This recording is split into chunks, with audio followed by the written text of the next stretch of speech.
Hello student, स्वागत है आपका हमारे नए वीडियो में। हम पढ़ रहे थे 11वीं कक्षा के जीव विज्ञान का 7वां अध्याय, जो कि है प्राणियों में संरचनात्मक संगठन। ठीक है, हमने इसका 9 लेक्चर्स कंप्लीट कर लिया है। आज है हमारा इसका 10th पार्ट, ठीक है, यानी कि भाग 10। तो चलिए आज की क्लास को शुरू करते हैं। सबसे पहले आता है प्रस्तुति, यानी कि जो आज का हमारा वीडियो लेक्चर चलेगा उसमें हम इस अध्याय का, ठीक है, प्राणियों में संरचनात्मक संगठन जो है उस अध्याय का कौन सा पोर्शन कवर करेंगे। तो बेसिकली आज का हमारा टॉपिक रहेगा उत्सर्जी तंत्र। ठीक है, सबसे पहले हम उसमें जानेंगे उत्सर्जी तंत्र की आवश्यकता एवं प्रकार, फिर जानेंगे वृक्क यानी किडनी की संरचना किस प्रकार की होती है, फिर मूत्रवाहिनी एवं मूत्राशय के बारे में समझेंगे। ठीक है, फिर क्लोएका की भूमिका क्या होती है, फिर नर एवं मादा में उत्सर्जी तंत्र का अंतर क्या है, और फिर उत्सर्जी तंत्र का जैविक महत्व क्या है। ठीक है, चलिए एक एक करके सारे टॉपिक्स को कवर करते हैं। सबसे पहला है उत्सर्जी तंत्र की आवश्यकता एवं प्रकार। देखिए, उत्सर्जी तंत्र की आवश्यकता क्या है।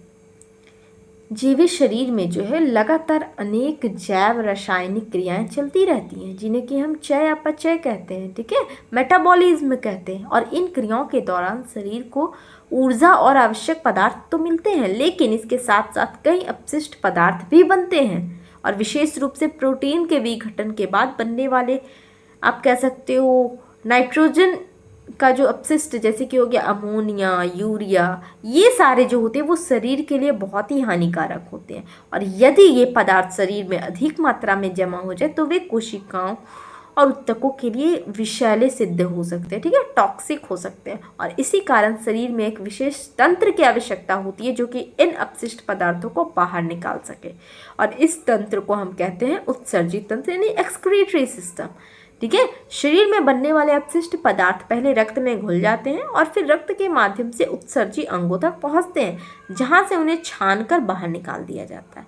उदाहरण के लिए आप ले सकते हैं कि जैसे कि आप कह सकते हो कि जिस प्रकार किसी घर या फिर शहर में ही सफाई की व्यवस्था आवश्यक होती है ताकि कचरा जमा ना हो, तो ठीक उसी प्रकार शरीर में भी अपशिष्ट पदार्थों को बाहर निकालने के लिए उत्सर्जी तंत्र आवश्यक होता है। और मेढक में यह कार्य एक सुसंगठित और विकसित उत्सर्जी तंत्र द्वारा किया जाता है, जो कि शरीर के आंतरिक वातावरण को संतुलित बनाए रखने में सहायता करता है। ठीक है, चलिए नेक्स्ट आते हैं मेढक में उत्सर्जन का प्रकार क्या है। मेढक के शरीर में भी चयापचय क्रियाओं के दौरान नाइट्रोजनी अपशिष्ट बनते हैं, जिन्हें कि बाहर निकालना आवश्यक होता है। मेढक मुख्य रूप से आप कह सकते हैं यूरिया के रूप में इन अपशिष्ट पदार्थों का उत्सर्जन करता है। ठीक है, और इसी कारण मेढक को यूरिया उत्सर्जन यानी कि यूरियोटेलिक प्राणी कहा जाता है। यूरिया का उत्सर्जन मेढक के लिए विशेष रूप से लाभकारी होता है, क्योंकि यूरिया अमोनिया के तुलना में कम विषैला होता है और इसे बाहर निकालने के लिए अपेक्षाकृत कम जल की आवश्यकता होती है।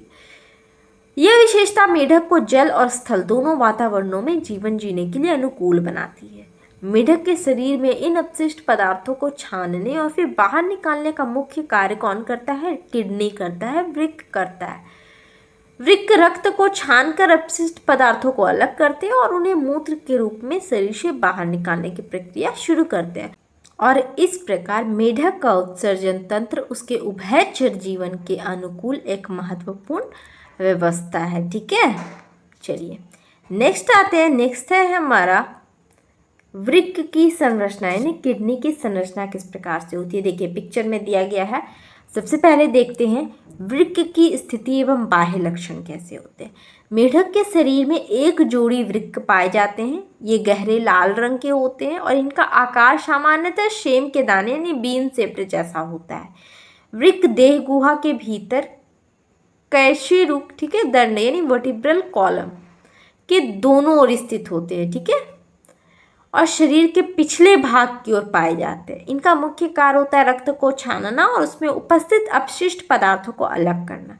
जब रक्त वृक्क तक पहुंचता है तो वृक्क उसमें से अनावश्यक और हानिकारक पदार्थों को अलग कर देते हैं और यही पदार्थ आगे चलकर मूत्र के रूप में बाहर निकाले जाते हैं। यदि हम इसे उदाहरण से समझे तो वृक्क को शरीर का आप फिल्टर कह सकते हो, नेचुरल फिल्टर, प्राकृतिक फिल्टर कहा जा सकता है। जिस प्रकार पानी को शुद्ध करने के लिए फिल्टर का हम लोग उपयोग करते हैं, बिल्कुल उसी प्रकार से वृक्क रक्त को शुद्ध करने का कार्य करता है। ठीक है, चलिए नेक्स्ट है हमारा वृक्क की आंतरिक संरचना कैसे होती है। वृक्क की आंतरिक संरचना अत्यंत सूक्ष्म और जटिल होती है।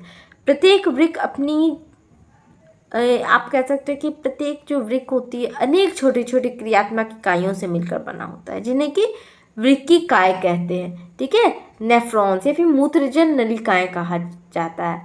ठीक है, चलिए हाँ, यही वृक्काएं जो होती हैं वो वास्तव में मूत्र बनने की प्रक्रिया को संपन्न करती हैं। जब रक्त वृक्क में प्रवेश करता है तो सबसे पहले उसका आप कह सकते हो कि फिल्ट्रेशन होता है, और इस प्रक्रिया में रक्त से पानी, लवण और कुछ अन्य पदार्थ अलग हो जाते हैं।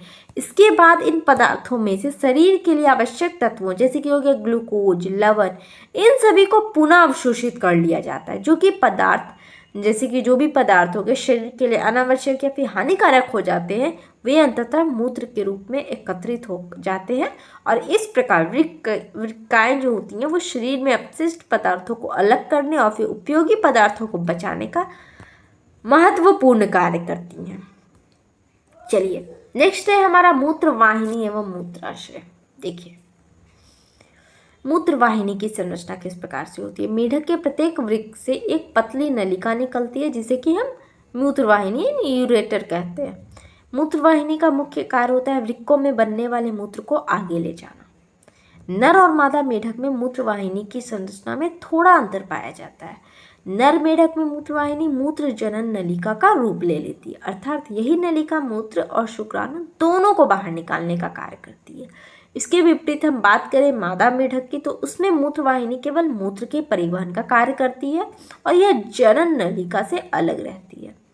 यानी कि हम कह सकते हैं कि मूत्रवाहिनी का अंतिम भाग अवस्कर यानी कि क्लोएका में खुलता है, जहाँ से मूत्र शरीर से बाहर निकलने की प्रक्रिया पूरी होती है। चलिए नेक्स्ट आता है मूत्राशय, यानी कि मेढक में एक पतली दीवार वाला मूत्राशय यानी कि यूरिनरी ब्लैडर भी पाया जाता है, और यह संरचना शरीर में बनने वाले मूत्र को कुछ समय के लिए अस्थायी रूप से संग्रहित करके रखती है।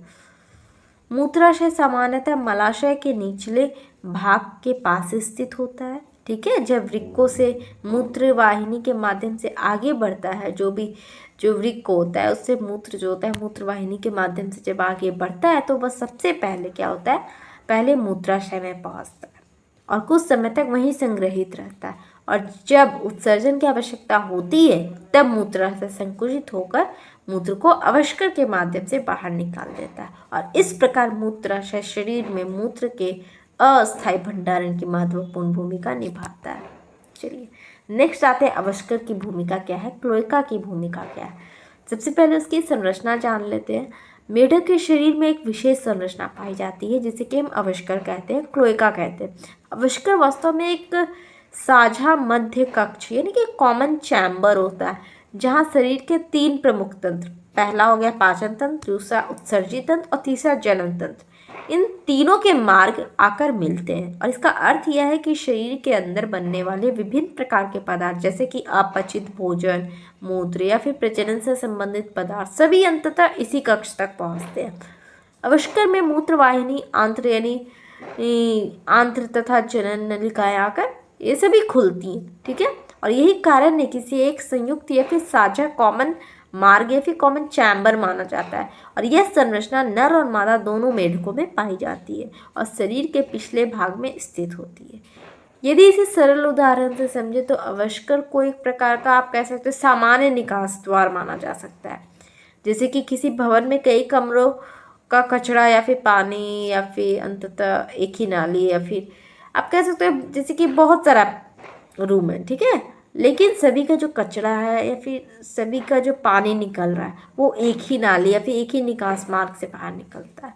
तो उसी प्रकार मेढक के शरीर में भी कई तंत्रों के पदार्थ अंततः अवस्कर से बाहर निकलते हैं, और इसीलिए यह शरीर से विभिन्न पदार्थों को बाहर निकालने का आप कह सकते हो अंतिम निष्कासन मार्ग माना जाता है। ठीक है, चलिए नेक्स्ट आते हैं अवस्कर के कार्य क्या होते हैं। अवस्कर के कई महत्वपूर्ण कार्य होते हैं। सबसे पहले तो यह उत्सर्जन प्रक्रिया में महत्वपूर्ण भूमिका निभाता है, क्योंकि मूत्रवाहिनी से आने वाला मूत्र इसी कक्ष में पहुंचता है और फिर शरीर से बाहर निकाला जाता है। इसके अतिरिक्त पाचन तंत्र से आने वाला अपचित भोजन भी आंत्र के माध्यम से अवस्कर में पहुंचता है और यहीं से शरीर के बाहर निकल जाता है। इस प्रकार अवस्कर पाचन तंत्र के अंतिम भाग के रूप में भी कार्य करता है। अवस्कर का संबंध जनन क्रिया से भी होता है। नर मेढक में इसी मार्ग से क्या होता है, शुक्राणुओं का निष्कासन होता है, जबकि मादा मेढक में इसी मार्ग से अंडों का निष्कासन होता है। ठीक है,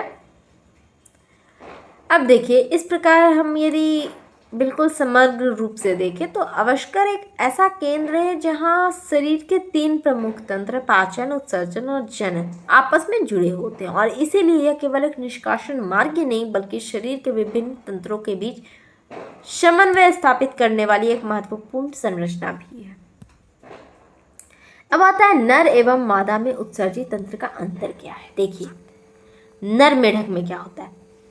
नर मेढक में उत्सर्जित तंत्र और जनन तंत्र के बीच एक विशेष प्रकार का संबंध पाया जाता है। इसमें मूत्रवाहिनी ही मूत्र जनन वाहिनी यानी कि यूरिनोजेनाइटल डक्ट का रूप ले लेती है।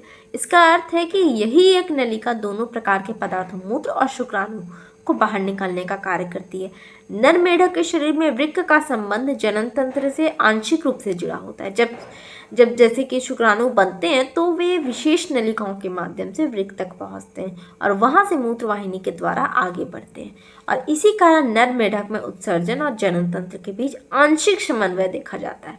अंततः मूत्र और शुक्राणु दोनों अवस्कर में पहुंचते हैं और वहीं से शरीर के बाहर निकलते हैं और इस प्रकार नर मेढक में एक ही मार्ग का उपयोग 2 अलग अलग जैविक क्रियाओं के लिए किया जाता है। हम बात करें मादा मेढक की तो मादा मेढक में स्थित नर की तुलना में थोड़ी भिन्न होती है। ठीक है, स्थिति जो होती है वो थोड़ी सी अलग होती है।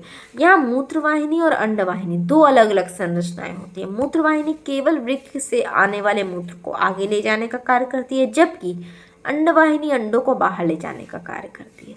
इन दोनों नलिकाओं के मार्ग अलग अलग होते हैं, लेकिन अंततः दोनों अवस्कर में अलग अलग स्थानों पर खुलती है। ठीक है, और इसका अर्थ यह है कि मादा मेढक में उत्सर्जन और जनन तंत्र के बीच सीधा या फिर संयुक्त मार्ग नहीं होता है।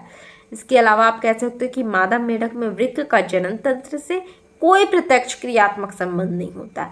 वृक्क केवल रक्त को छानने और मूत्र बनाने का कार्य करते हैं। इस कारण मादा मेढक में उत्सर्जी और जनन तंत्र के बीच संरचनात्मक स्पष्टता और स्वतंत्रता अधिक दिखाई देती है। ठीक है, अब आते हैं उत्सर्जी तंत्र का जैविक महत्व क्या। लास्ट टॉपिक है आज का हमारा। शारीरिक महत्व की बात करें तो उत्सर्जी तंत्र शरीर के लिए अत्यंत आवश्यक होता है, क्योंकि यह शरीर में बनने वाले विषैले अपशिष्ट पदार्थों को बाहर निकालने का कार्य करता है। यदि ये अपशिष्ट पदार्थ लंबे समय तक शरीर में जमा हो जाए तो वे कोशिकाओं हो गई या फिर ऊतकों को नुकसान पहुंचा सकते हैं और शरीर की सामान्य क्रियाओं को बाधित कर सकते हैं। उत्सर्जी तंत्र विशेष रूप से रक्त की शुद्धता बनाए रखने में महत्वपूर्ण भूमिका निभाता है। ठीक है, वृक्क लगातार रक्त को छानते रहते हैं और उसमें उपस्थित अपशिष्ट पदार्थों जैसे कि यूरिया इन सभी को अलग कर देते हैं। और इसके अतिरिक्त हम बात करें तो यह तंत्र शरीर में जल और लवण संतुलन बनाए रखने में भी सहायता करता है। यदि हम इसे दैनिक जीवन के उदाहरण से समझें तो आप कह सकते हो कि उत्सर्जित तंत्र शरीर के लिए एक प्रकार की सफाई व्यवस्था की तरह कार्य करता है। ठीक है, जिस प्रकार घर या फिर शहर में नियमित सफाई आवश्यक होती है, ठीक है, ताकि कचरा जमा ना हो, उसी प्रकार शरीर में भी अपशिष्ट पदार्थों को समय समय पर बाहर निकालना आवश्यक होता है। इसी कारण यह तंत्र शरीर के आंतरिक वातावरण को स्थिर और संतुलित बनाए रखने में बहुत ही महत्वपूर्ण भूमिका निभाता है। चलिए नेक्स्ट आते हैं पर्यावरणीय अनुकूलन। मेढक में अपशिष्ट पदार्थों का यूरिया के रूप में उत्सर्जन एक महत्वपूर्ण पर्यावरणीय अनुकूलन माना जाता है। ठीक है, यूरिया हो गया। ठीक है, यूरिया जो है अमोनिया की तुलना में कम विषैला होता है और इसे बाहर निकालने के लिए अपेक्षाकृत कम जल की भी आवश्यकता होती है और यही कारण है कि मेढक जल और स्थल दोनों वातावरणों में आसानी से जीवित रह सकता है। ये जो विशेषता है मेढक की उभयचर जीवन शैली के लिए अत्यंत उपयुक्त आप कह सकते हो साबित होती है। ठीक है, जब मेढक पानी में रहता है तब भी उसका उत्सर्जी तंत्र प्रभावी रूप से कार्य करता है, और जब वह भूमि पर रहता है तब भी यह तंत्र शरीर में अपशिष्ट पदार्थों को नियंत्रित रखने में सहायता करता है। इसके अलावा मेढक में शीत निष्क्रियता, ठीक है, हाइबरनेशन, एस्टिवेशन दोनों होता है। ऐसी अवस्थाएं पाई जाती हैं जिनमें इसकी शारीरिक गतिविधियां धीमी हो जाती है। ऐसे समय में भी उत्सर्जित तंत्र शरीर के भीतर अपशिष्ट पदार्थों के संतुलन को बनाए रखने में मदद करता है। इस प्रकार उत्सर्जित तंत्र केवल अपशिष्ट पदार्थों को बाहर निकालने का ही कार्य नहीं करता, बल्कि यह मेढक की जीवित रहने की क्षमता, पर्यावरण के प्रति अनुकूलन और शारीरिक संतुलन को बनाए रखने में भी महत्वपूर्ण भूमिका निभाता है। ठीक है, अब आते हैं संक्षेपण पर, यानी कि आज की क्लास में हमने क्या क्या पढ़ा। ठीक है, तो आज हमने सबसे पहले देखा उत्सर्जित तंत्र की आवश्यकता एवं प्रकार, फिर हमने वृक्क यानी कि उसकी मेढक के किडनी की संरचना के बारे में हमने समझा, फिर मूत्रवाहिनी एवं मूत्राशय पर चर्चा की, उसके बाद हमने अवश्य यानी क्लोएका की भूमिका समझा। ठीक है, फिर नर एवं मादा में उत्सर्जित तंत्र का अंतर समझा, फिर हमने उत्सर्जित तंत्र का जैविक महत्व क्या होता है उस पर कुछ चर्चा की। ठीक है, तो फिर मिलते हैं हम लोग अगले वीडियो में। आज के लिए इतना ही, धन्यवाद।